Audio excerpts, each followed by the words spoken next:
What's up everyone, welcome back. Patrick here, and in this video, just like the previous video, what we're going to do, take these two graphs, find the domain and range for each, and then state whether they're a function or not. So starting with number one, let's start with the domain. And how does the domain work? Well, we're analyzing the x values. We would start at the most left x value and then move to the right till we reach the rightmost x value. So notice that the most left point, the x value is -3 over here at this point, and then it goes all the way to +3. And then we got to figure out what's going on in between. So let's move from this point here all the way, let's move right all the way to +3. So notice that all the x values, let's actually not write this yet. Notice all the x values definitely have to be greater than -3, not inclusive of -3 because there's a hole here. Okay, and what's going to happen is after this x value -3, all the x values are going to continue to be defined up until this point, right, which is an x value of -1. And notice it's inclusive of -1, so let's just write less than or equal to -1. However, this is kind of an interesting case because at this x value -1, it's defined. It's undefined up here. However, after this x value of -1, it continues to be defined, all the x values, because of this part of the relation. And so there's actually no break here. We don't have to separate these two intervals. So you may, just looking at this, you may go -3 to x has to be greater than -3, less than or equal to -1. And then from here you would write x has to be greater than -1, but less than +1. But because we already have an x value defined at -1, we don't have to break here. We don't have to break this into two separate intervals, right? So one more time, I'll explain it. So we're starting at -3. All the x values are defined up until here. It's defined at -1 as well. Even though there's a hole up here, we already have a point where it's defined at this x value -1. So we would include -1. But then notice after -1, over here, the x values continue to be defined, right? So there would be no break in the domain at this point. So we would actually combine these intervals and say x is between -3 and +1. And then at the x value of +1, it's not inclusive because there's a hole here, and then there's no other x value. There's no other point at that x value of +1. Right? So just be careful with situations like this, right? There's no break in that domain at this x value of -1. It's defined here, and then it continues to be defined right after -1 at that part of the relation. So from here to here, that's the domain. And then notice there's a break here, and then the domain starts up again at +2. And then from +2, it's defined at +2, that's a solid dot. And then it continues to be defined up until +3, but it's not inclusive of that +3. So the domain has two intervals. Okay, so if we show this in set notation, we would say the domain x can be anything as long as it's greater than -3, less than +1, and as long as it's greater than or equal to +2, but less than +3, like that. And then in interval notation, it would be x is an element from -3 to +1, not inclusive of those, so circle brackets, and from +2 to +3, square bracket, circle bracket, because it's inclusive of this +2, but it's not inclusive of that positive 3 because there's a hole there. Right, so if you split this up into 3 intervals, this interval, and then this interval, it would be wrong. Right, because these two should not be split up. The x values continue to be defined from -3 to +1. That is just one interval. So that's the trick with the domain for this relation. Right, so that's the domain. What about the range? Well, the range, we would look at the lowest point up until the highest point. Notice that the lowest point is this point here. That's at a y value of -2. The highest point, 1, 2, 3, is this set of points here, which is at +3. Okay, so let's see what's happening with the y value. So notice that from -2 up until +1, all these y values here are defined. Sorry for all the marks on the graph. Kind of messed it up, but it's all good. So we start at -2. All the y values are greater than -2, not inclusive of -2 because there's a hole there. And then there's no other y value where it's going to be defined. There's no other point that has a y value -2 for this relation. So all the y values continue to be defined all the way to here, to +1. And it's inclusive of that +1. Okay, so all the y values up until that +1. So that is one interval for the y values. Remember, you're looking vertical now. And then notice after +1, there's this break over here. There's no y values that are defined from +1 to +2. And notice that this here, all of these points, they all have a y value of +2. Right? You're not looking at the x values, you're looking at all of the y values. So all of these y values here are +2, so we would actually just write y is equal to 2 for this part. And then notice there's another break for all the y values between +2 and +3. And then over here, all the y values are equal to 3, like that. Right? So there's no y values in between +1 and +2. There's no y values in between +2 and +3. Right? These are just set numbers. All of these have a y value of 2. All of these have a y value of 3. And so these are the 3 parts of this range over here. So if I write it out, let's actually write it out here. So y is an element of real numbers greater than -2, less than or equal to +1. And then y is equal to 2, y is equal to 3. And then in interval notation, we would say y is an element from -2 to +1. That would be a square bracket inclusive of that +1. And then when it's just a single y value, you would write or, and then you would just put that y value of 2 in square brackets. It's inclusive of just that y value of 2. And then or a y value of 3, you put that in square brackets as well. Right, so whenever you see just a single number in square brackets, it means that the x or the y is just defined at that certain value there. Right, so that ends up being the range. So sorry I messed up the graph a little bit, but personally, actually, that's what I like to do. Not mess up graphs necessarily, but let's say I have something like this on a graph.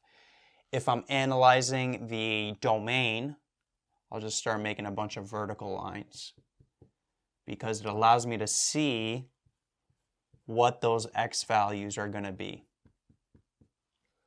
Right? And if I have that same part of a graph and I'm analyzing the range, I'll start making a bunch of horizontal lines so I could see what are the y values on that y-axis, right? All these y values here. Anyway, just kind of like a personal thing I do. So Domain we had before, this is the range. Now, is it a function or not? So let me actually erase some of this stuff that I brought in.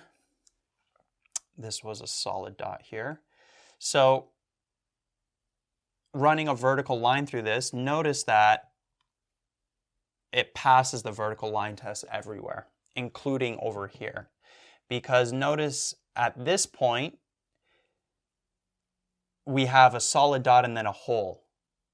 So it may look like it's 2 points, but this point here is not defined. So at this x value -1, there's still only one y value that's defined. Now if this was a solid dot, then it would fail the vertical line test at that point, right? But it continues to pass it because this was a hole.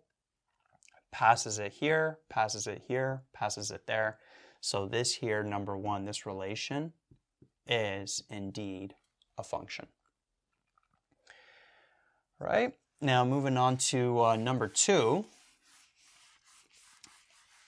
I'll do my best to keep this one a little bit nicer, less markings on the graph. So let's start with the domain.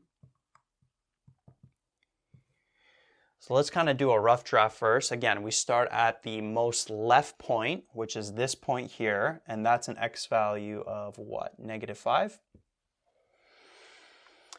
And then it goes to the rightmost point. What's the rightmost point? Notice that we have this and we have this arrow here, meaning that this is a line that continues to x values of +infinity. So basically the x values range from -5 to +infinity because this is an arrow here. It just keeps going on forever. So now we got to figure out what's going on in between. So we would move left to right. We would start at this -5 here. So notice that all the x values from -5 to this point, which is an x value of -3, all of those x values are defined. So it's -5. All the x values have to be greater than or equal to -5 because that's a solid dot. All the way to 3, but notice that, or -3, but notice that -3, it's not defined because there's a hole there. So there's a break in the domain there. And then after -3, all the x values continue to be defined. Notice they're defined all the way to -1. It's defined here, it's defined here. So there's no break in the domain there, right? The x values are still defined there. And then we continue going here up until this x value of +1.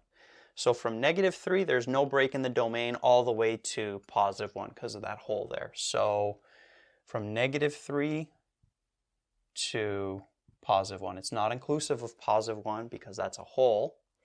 And then after +1, x values are always defined up until this x value of 3.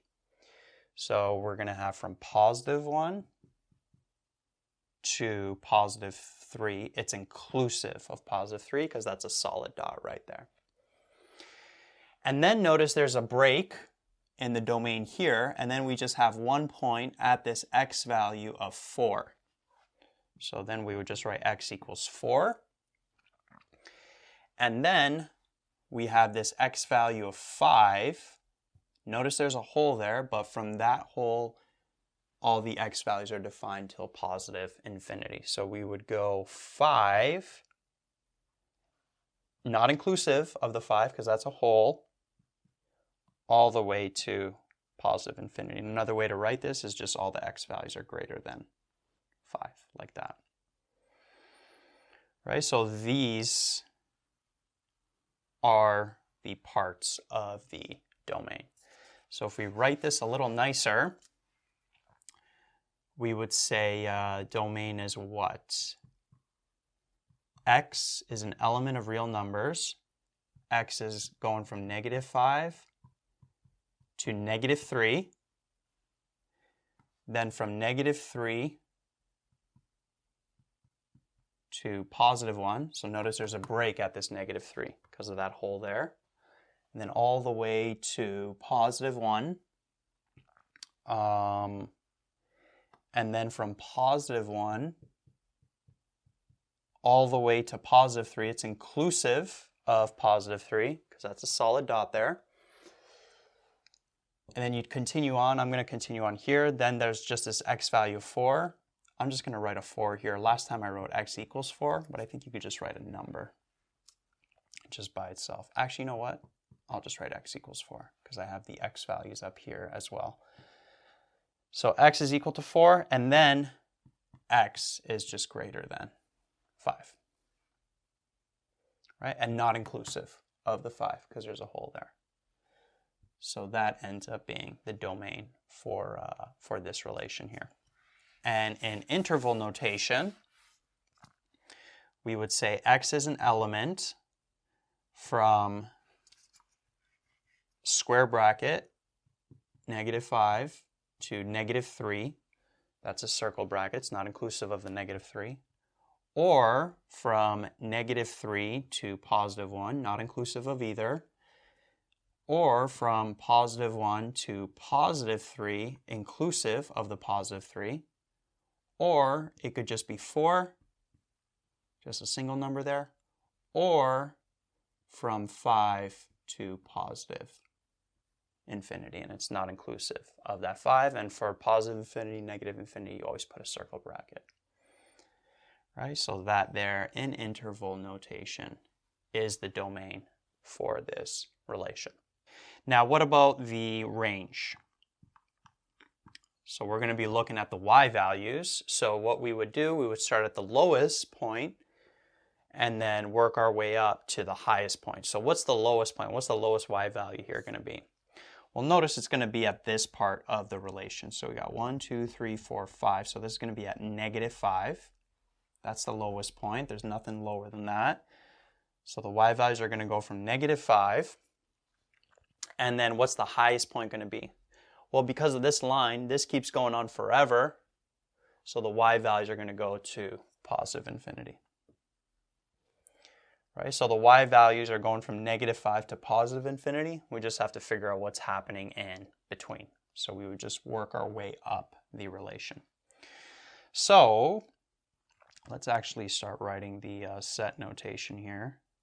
Y is an element of real numbers. But what is happening more specifically? So notice this here, all of the y values here are -5. Okay, so what we would write here is just y is equal to -5, like that. And then working our way up, notice that there's a break in the range there. So from -5, this is to -3. There's a break there. There's no y values on this relationship at all the way to -3. And then all these points here have a y value of -3. There's a hole here, but that doesn't matter because all of these points have that y value of -3. So there are points that are defined at that y value of -3. And then after that y value -3, notice that the y values continue to be defined all the way up to here. That's a +1. So we would write the y values are greater than or equal to -3, but less than or equal to +1. Right? They're defined at +1 because that's a solid dot right there. Okay, so from -3 to +1, and then there's a break in the y values, and then they're defined again at this point, but at +2. And that's just a single point, so we would write y equals +2. And then notice there's a break in the y values here all the way to this point, which has a y value of +4. That's a hole, so it's not defined there. There's no other point that's defined at that y value +4. But everything after +4, all the y values after are defined on this line. It keeps going on forever. So we would say that part is all the y values are greater than 4. Not inclusive of 4 because that's a hole there. Right? And I think that ends up being the range right there. So -5, -3 inclusive of -3 all the way to +1, +2, and then y is greater than 4. So that's the range right there. In this notation, in interval notation, we say y is an element from -5, just a single value there, so that's in square brackets, or from -3 to +1, both of those are square brackets, it's inclusive of both, or just that y value of 2, or from 4 to +infinity, and it's not inclusive of the 4, so that's a circle bracket. And then that's a circle bracket right there. Right, so that's the range in two different notations. And then let's see if this is a function or not. Notice that it's not a function. Can you tell where it fails? It fails at this x value of -1 because it's defined here, it's defined here. Two y values of -3 and -5 for that same x value of -1. It's failing the vertical line test there. Now if this was a hole and this was a solid dot, then it would pass because there would only be one point that's defined. Or if this was a solid dot and this was a hole, then it would pass. Or if both of them were a hole, it would pass as well because we wouldn't even look at that. But the fact that they were both solid dots means that there are two y values for that single x value. You can't have that. So it's failing the vertical line test at that point. Everywhere else it passes. Everywhere else it's fine. It's just at that point it's failing. So this here is not a function. Right, so these kind of graphs can be pretty tricky, especially with this domain and range. You got to analyze it very carefully. Probably analyze it multiple times, check over your answer. Notice how a lot of times I would write my answer, then I'd go back, check over it. So with the domain, what you want to do, start at the leftmost point, go from left to right. And then the range, you want to start at the lowest point and then just move up the relation and see what's happening with those x and y values respectively.